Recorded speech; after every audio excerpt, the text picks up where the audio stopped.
For the past few days, there has been something brewing here in the American sports world that I actually was trying not to talk about.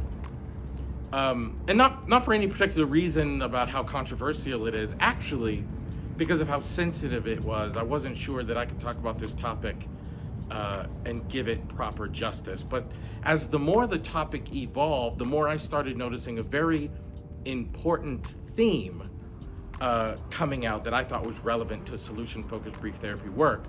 So that's why I've decided to make a video about it and share it here on this series of videos that I make.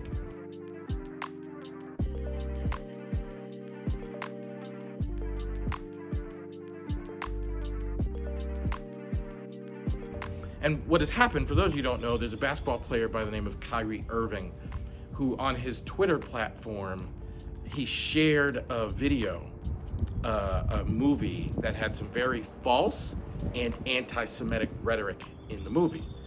And rightfully so, he was called out on it. He was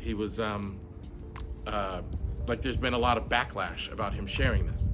And in one of the interviews he did after a game, he said, somebody accused him of promoting this idea, and he said, I didn't promote anything, I just shared a video on my YouTube channel. And he seemed to not understand the power of his words and how when you talk about something even online, that is in essence promotion. Now, if you've been following me and my teachings in solution-focused brief therapy, then you know how much I believe in the power of words, because the words you choose matter. Like if I were to share something on my social media that had hate speech in it, or whatever kind of insensitive rhetoric in it, just by me sharing it, I'm endorsing that rhetoric. And we have to be aware of the language we use in our sessions with our clients, but also in the world in which we live, but also on social media, because the words you use matter, like they're important and they have impact on many, many people beyond what your intentions may be.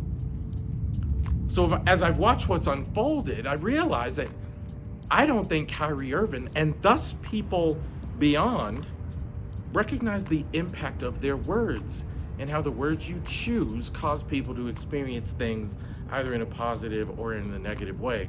And we have an obligation to use words in a very specific way when we're doing solution-focused work. Like we have an obligation to use words in a way that make people feel valued, heard, important, as if they matter. Like the words we use really have significant influence, and thus we have to choose our words wisely, carefully, and make sure they have the influence we're trying to have. Now, I want to believe Kyrie Irving did not intend to cause harm. I want to believe that by sharing this video, Kyrie Irving did not mean to cause hurt, but he did. And I think part of the reason he did was because he wasn't careless and didn't understand the power of words. So please take that lesson from this. The words we use in our sessions matter, and the words we use in life and online matter. So choose them wisely.